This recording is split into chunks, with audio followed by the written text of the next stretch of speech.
Okay, so I have just finished actually for the day, but I just remembered you might want to check out my friend Hank's YouTube channel. He does submarines as well. He's a submarine builder. I think he's on number 10 at the moment. So he's building a very large diesel electric submarine, which is going to be really fantastic. And he really cracks on with progress. He really gets things done. So you might want to have a look at his channel. I'll put a link in the description to the video to his channel. Right, play the music.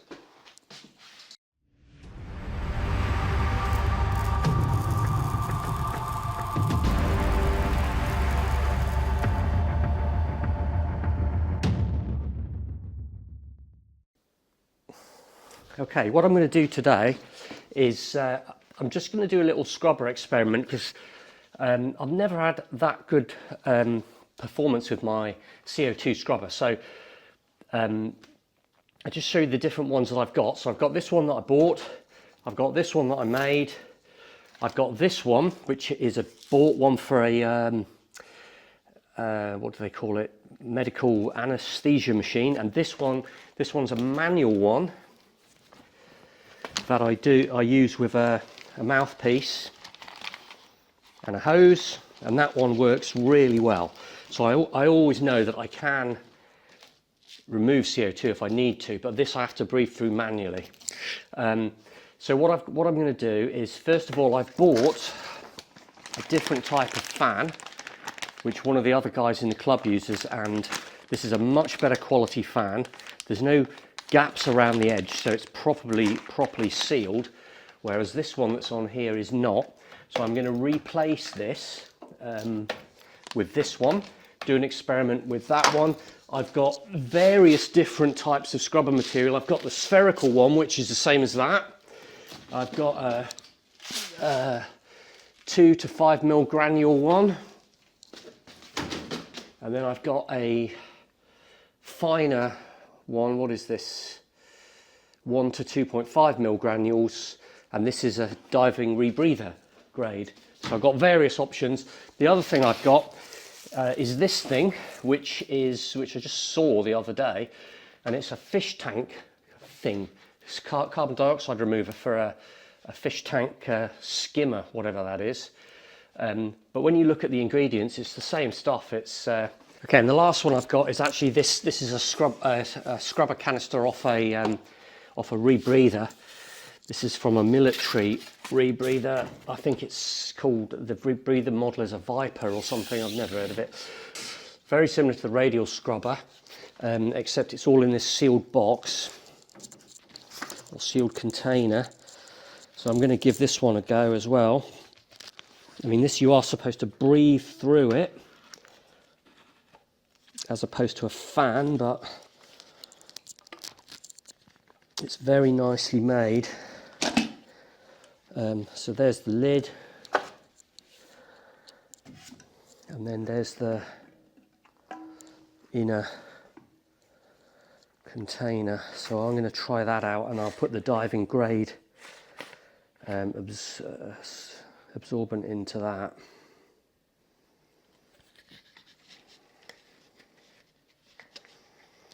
Yeah, that's another test. I haven't quite got a fan yet for this.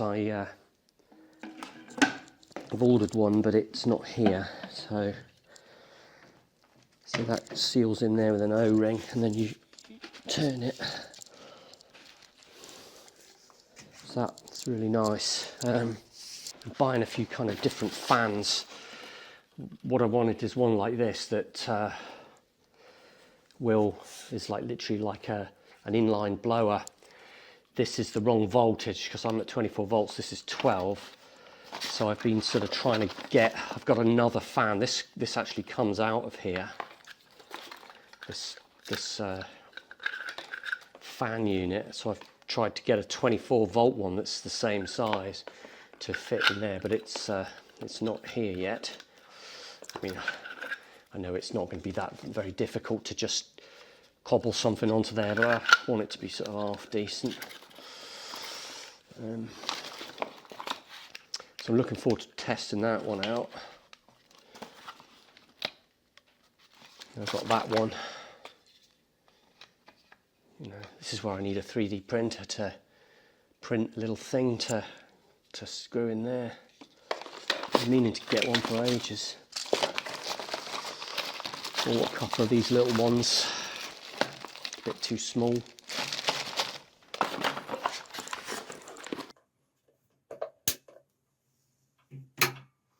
Right, where shall I put that? I'm just going to sit in here for a bit and just get my CO2 level up a little bit. It's at 1,500 already, I've only been here 2 minutes. Oh, hatch is really heavy. Right, let's just wait a bit. I am also keeping tabs on oxygen. I haven't got any oxygen flow coming in, so I'm only going to be in here for a short time. But I'm keeping an eye on it anyway. I'm at, well, it's just showing how many months this unit's got to go, which means that it's at 21% oxygen. This will go berserk if it gets below 19.5. I'm actually timing this as well, so I'm going to time it to see how long it takes with me just sitting in here. I've got the hatch shut.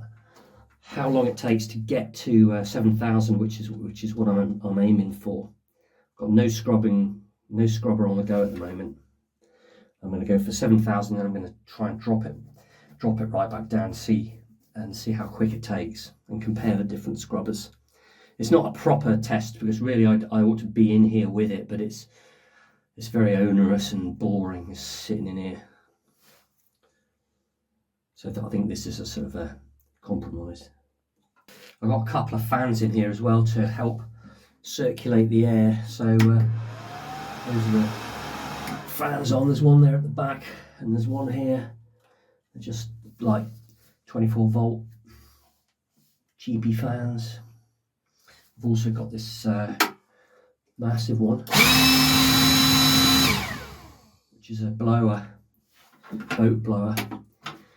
That's like for clearing bilges of fumes, and that really shifts a lot of air, but that's only to use on the surface if I need to quickly clear the boat out of air or stale air.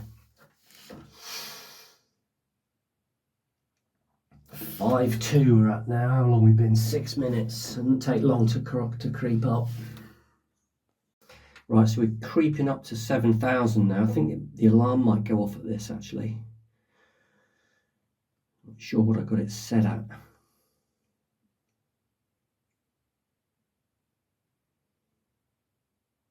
There, yeah. So that's 7,000. That took 15 minutes. So what I'm going to do now, let's just circulate some air a bit.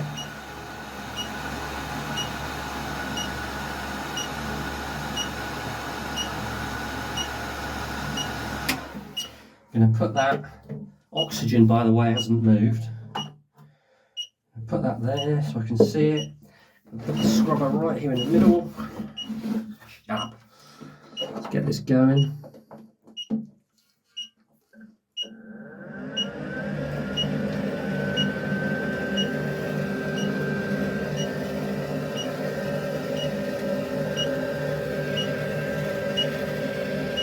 Okay. And we'll start the timer on that, and I'm going to get out. Anyway, there's my stopwatch going.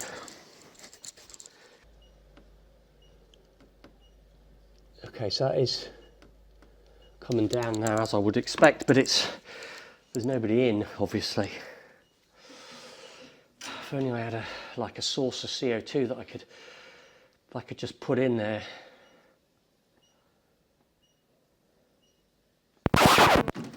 Okay, so we're at 1,046, which is less than we started, but it's still not that great. This is after an hour and 10 minutes, so that's way too long. My normal scrubber would scrub that amount out in about 15 minutes and get down to about 200, which is less than there is in the atmosphere. So I'm going to put this one as a failure. Right, I'll just show this anyway while I'm here. So I've taken the 4 screws out, hold it in. This is like a charcoal canister thing is what it's actually supposed to be for. So it's full of the scrubber material. I think this is exhausted now. We've put this mesh stuff in, stop it all falling out.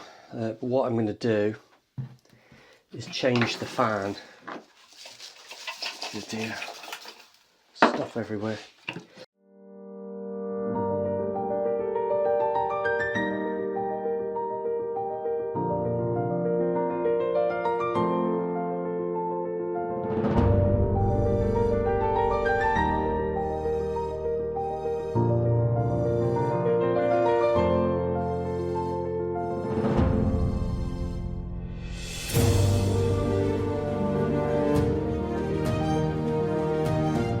Snap together plastic with gaps and holes all over it. This is properly sealed all the way round. This was a German made, much more expensive one. I know, made in Hungary. Anyway, I just need to get some Sikaflex and I can test that one out.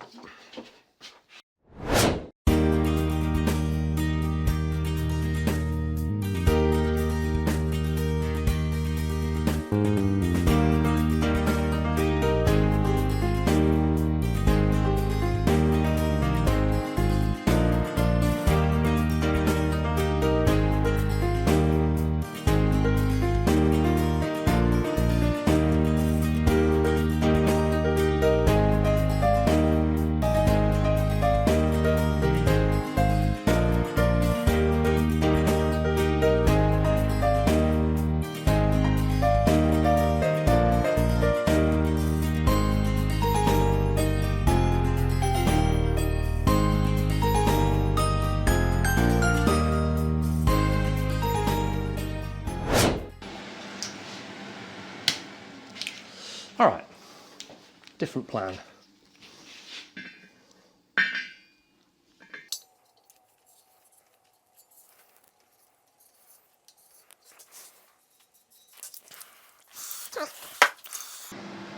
Right, so I'm on, what am I on here? 55 amps, 70 psi. I've got this bucket rigged up. So it's going to catch everything. Yes, it's going to work a treat.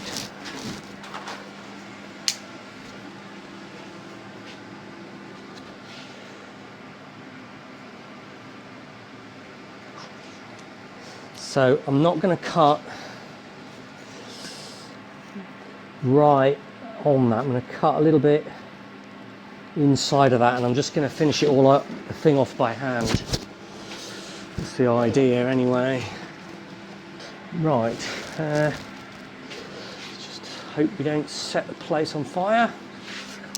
Got plenty of fire extinguishers. In fact, I'll just get one, just in case.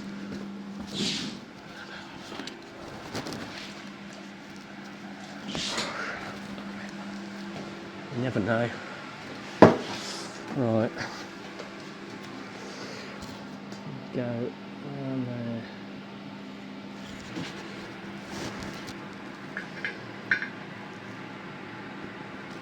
I'll be right on the inside of this.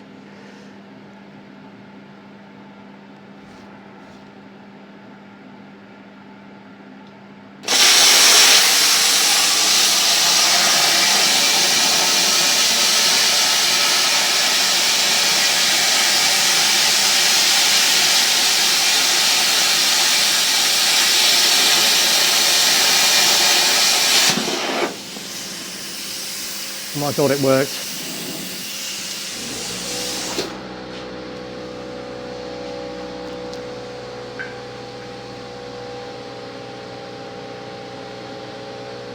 That's not a very neat hole, and it leaves me quite a lot of Quite a lot of grinding to do. Feeling something's on fire under here.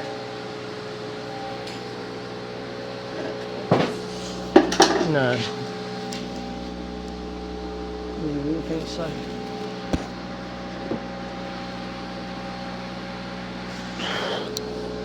I think it was just the stuff in the bucket.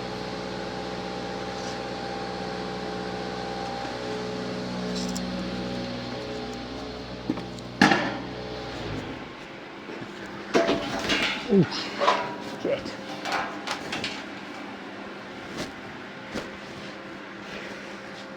I was about to tidy that up now. Why is it still smoking? What's going on? I don't think there's anything on fire. Yeah, I think we're all right. Right, so I've tried this with the air grinder, but it's a bit too fierce. So I'm just going to have to try and do it with the drill. And the other thing is that this grind die that I want to use, it doesn't quite fit the collet properly. It does, but not properly. It's annoying.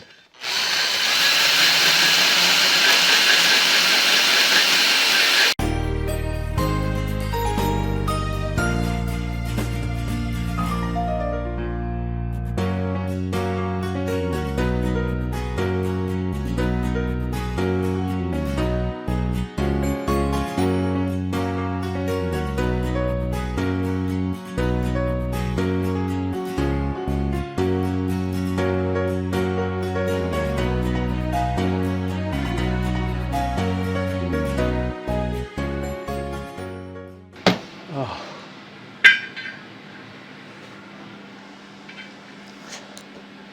Yeah, okay.